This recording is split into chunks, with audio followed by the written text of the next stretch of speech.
Good morning student. आज का हमारा नेक्स्ट टॉपिक रहेगा child labour prohibition and regulation act 1986। Meaning of child labour. Child labour को define किया गया है कि वो सब कार्य जो बच्चे से उसका बचपन छीनते हैं, उसकी डिग्निटी के लिए हार्मफुल है, और वो सब फिजिकल और मेंटल एक्टिविटी जो उसका फिजिकल और मेंटल डेवलपमेंट को जो रोकेंगी, उन सब को चाइल्ड लेबर में हम लोग इंक्लूड करते हैं। Type of child labours. Child labour में वो सब एक्टिविटीज़ इंक्लूड की जाएंगी जो बच्चे की मेंटली, फिजिकली और सोशली और मॉरली जो डेवलपमेंट है उसको रोकती हैं। उसमें कहीं ना कहीं उसका जो डेवलपमेंट है एक बच्चे का जो होना चाहिए उसको जो रोकती हैं, वो सब भी चाइल्ड लेबर के एक प्रकार रहेंगे।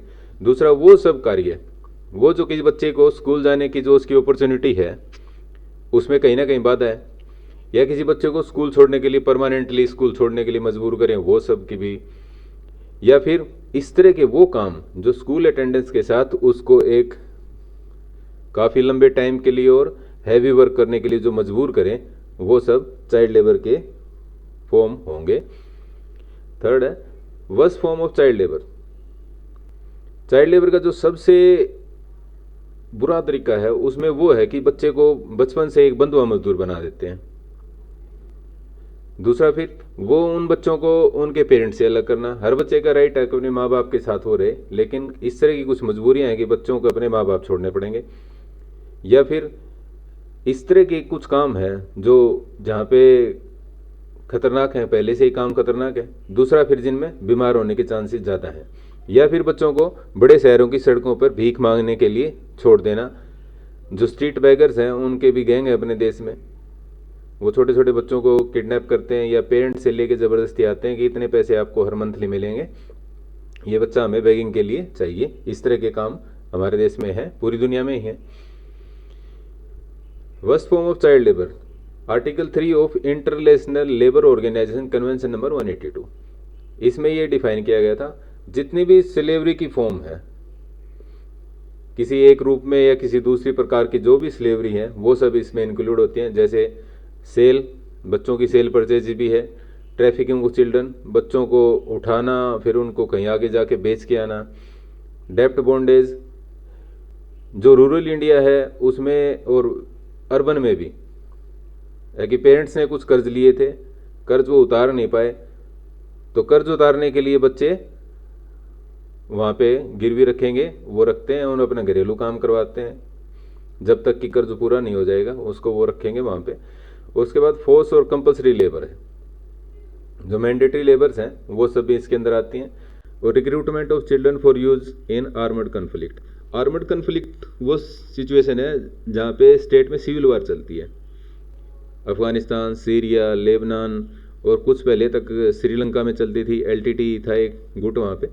तो इस तरह के गुट क्या करते हैं कि जो बच्चे हैं माइनर एज के भी, अंडर 18 आर्मर्ड फोर्सेज में नहीं आ सकते, लेकिन वो सब क्या करते हैं कि इन सब की रिक्रूटमेंट करते हैं।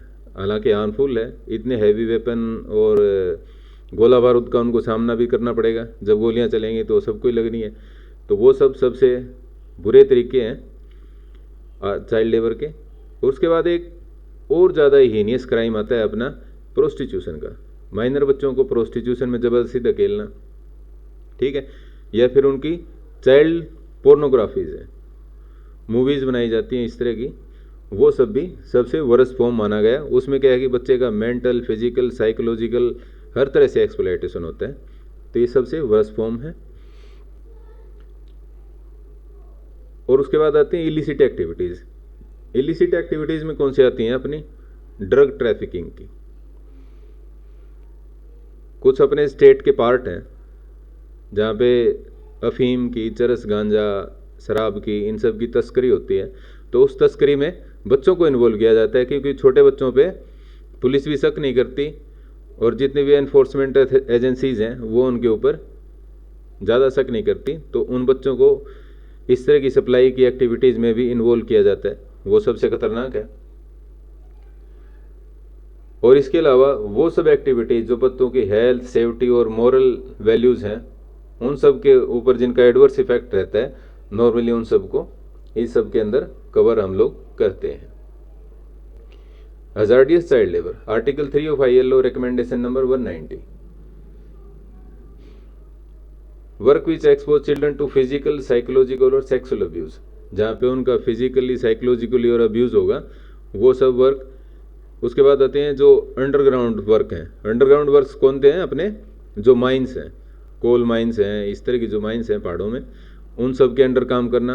अंडर वाटर काम, गहरी नदियों में, समुंदर के अंदर, और या फिर डेंजर साइट्स, ऊंची ऊंची पहाड़ियों पे बच्चों के लेके जाना, वो हजार्डियस लेबर में कवर होती हैं। फिर उसके बाद आती हैं hazardous machinery, equipment and tools, जो हैवी मशीन्स हैं, बड़ी इंडस्ट्रीज़ हैं, उनका ट्रांसपोर्ट है, उनके साथ काम करना, वो सब भी इसके अंडर कवर होते हैं। फिर अनहेल्दी इन्वायरमेंट में काम करना। अनहेल्दी इन्वायरमेंट कौन सा होगा?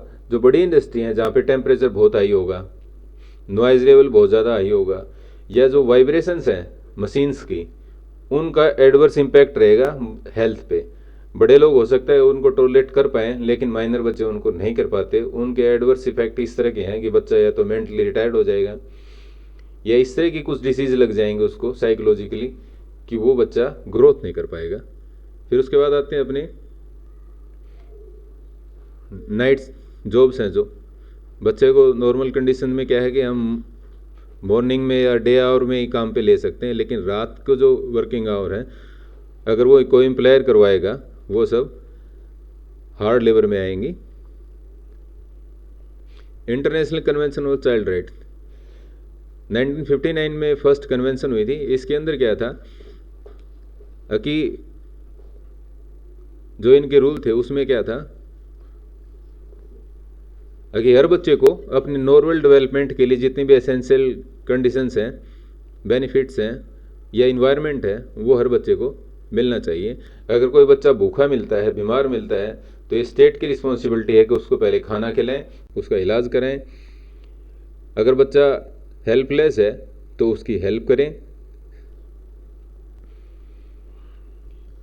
अगर बच्चा अबंडेंट है, लावारिस है, कोई उसको देखने वाला नहीं है, उन सब केसेस में उसको शेल्टर प्रोवाइड कराएं। अगर बच्चा प्रेशर में है, डिप्रेस में है, किसी तरह का भी, तो उसको फर्स्ट एड प्रोवाइड करें, उसको रिलीफ देना।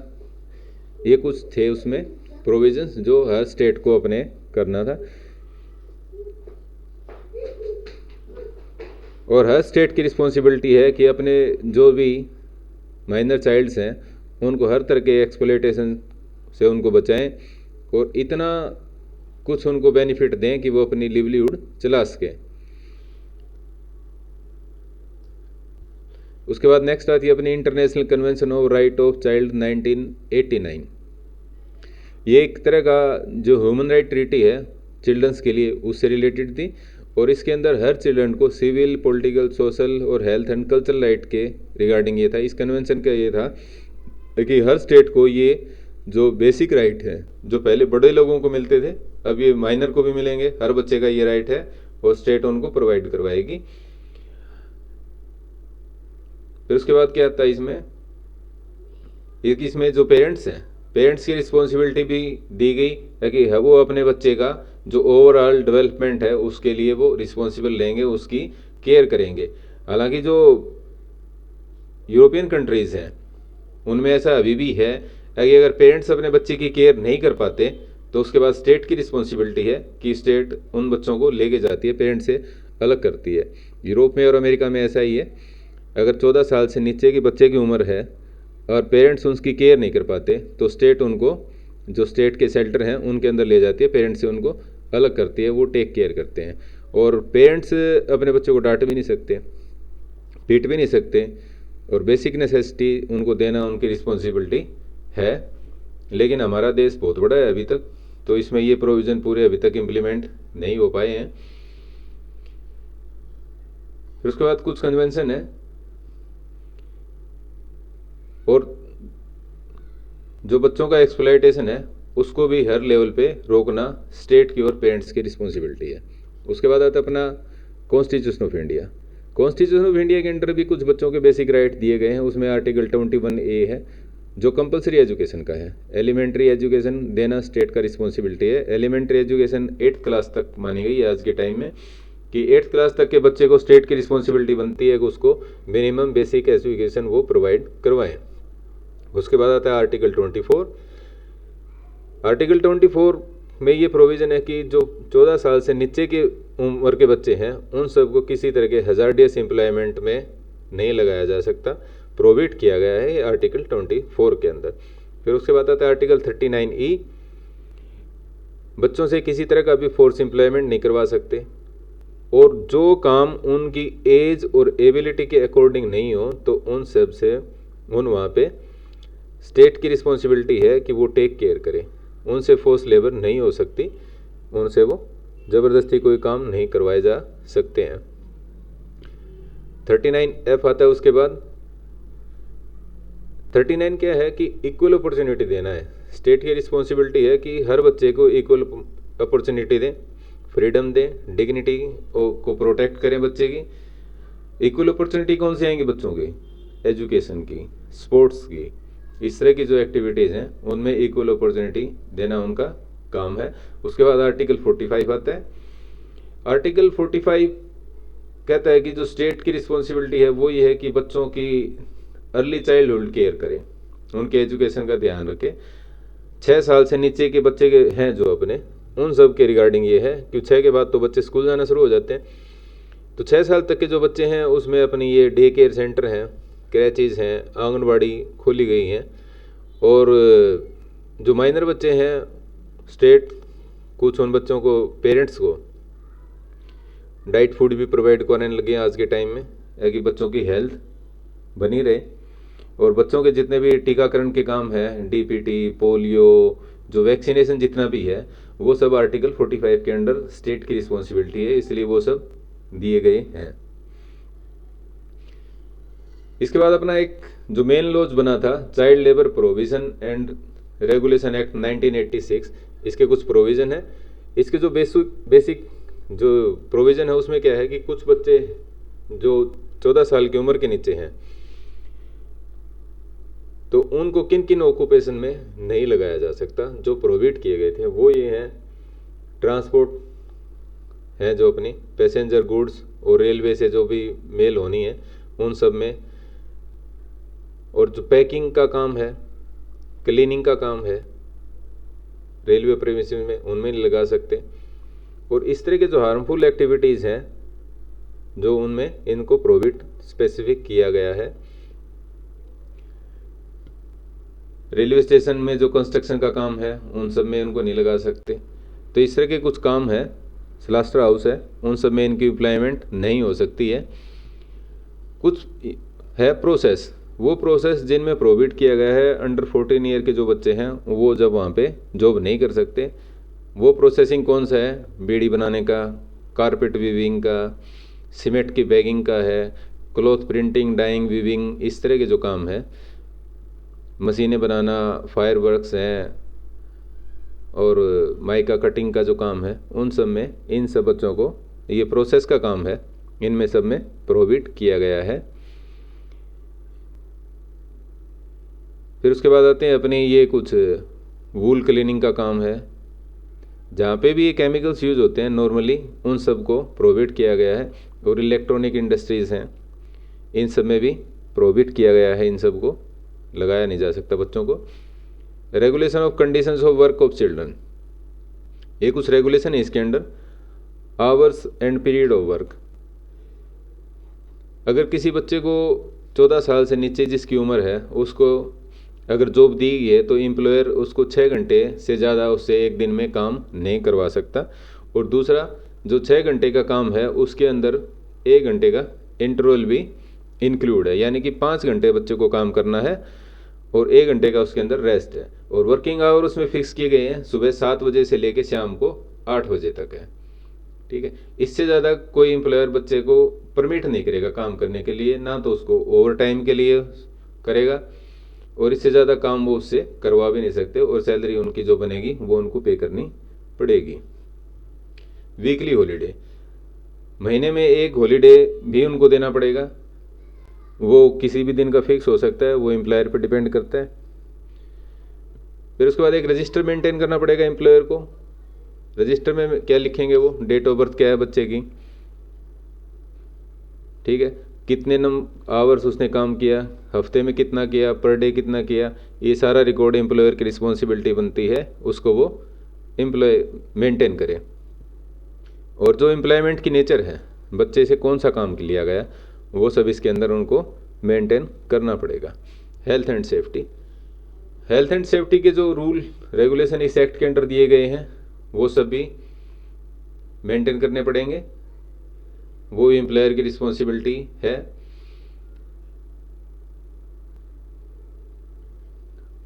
और इस तरह के जो हाई लेवल टेम्परेचर का जो वर्क है मेंटेनेंस का, वो उन बच्चों से नहीं करवा सकते। वो उनको वही बेसिक मिनिमम काम करवाने हैं जो उनकी हेल्थ के लिए ठीक रहेंगे। जहाँ पे बच्चे काम करेंगे वहाँ पे लाइटिंग का, ड्रिंकिंग वाटर का, टॉयलेट का, इस तरह के जो बेसिक रिक्वायरमेंट हैं वो सब भी एम्प्लॉयर की रिस्पॉन्सिबिलिटी है कि वो उनको प्रोवाइड करवाए। और जो भी हैवी मशीनरी है उसके नज़दीक बच्चों का डिप्लॉयमेंट नहीं हो सकती। डेंजरस मशीन के पास काम नहीं कर सकते। जो चिल्ड्रन है वो इंस्ट्रक्टेड हों, ट्रेंड हों, सुपरवाइज्ड हों, यानी कि अकेले बच्चे वहाँ पे काम नहीं करेंगे, सुपरवाइज़र हमेशा उनके साथ रहेगा। और हैवी मशीनरी के पास उनको नहीं लेके जाना।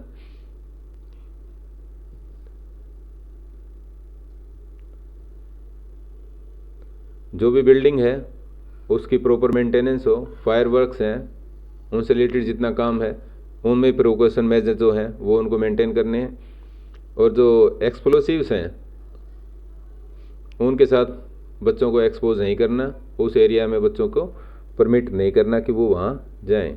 पेनल्टीज़, अगर कोई एम्प्लॉयर इस एक्ट के अंदर दिए गए प्रोविजंस हैं उनको फॉलो नहीं करता, उन सब केस में फ़ाइन लग सकता है। फ़ाइन जो भी है वो लग सकता है कम से कम 10,000 रुपये, और वो बढ़ के 20,000 रुपीज़ तक भी बढ़ सकता है। और इसके बाद जो इम्प्रिजनमेंट है वो हो सकती है 6 मंथ, और जो बढ़ के 2 साल तक भी हो सकती है अगर प्रोविजंस को वो फॉलो नहीं करता है। उसके बाद सेक्शन 9 के अंदर कुछ हैं, जो रजिस्टर मेंटेन करना था उसको अगर मेंटेन नहीं किया, उसमें फॉल्स एंट्री की गई और गलत इन्फॉर्मेशन नोटिस बोर्ड पे डिस्प्ले की गई, या सेक्शन 3 की जो प्रोविजंस हैं उनको वायलेट किया, उन सब केसेस में 1 मंथ की इम्प्रिजनमेंट हो सकती है। और फाइन है वो 10,000 रुपीज़ तक मैक्सिमम एक्सटेंड हो सकता है। Thank you.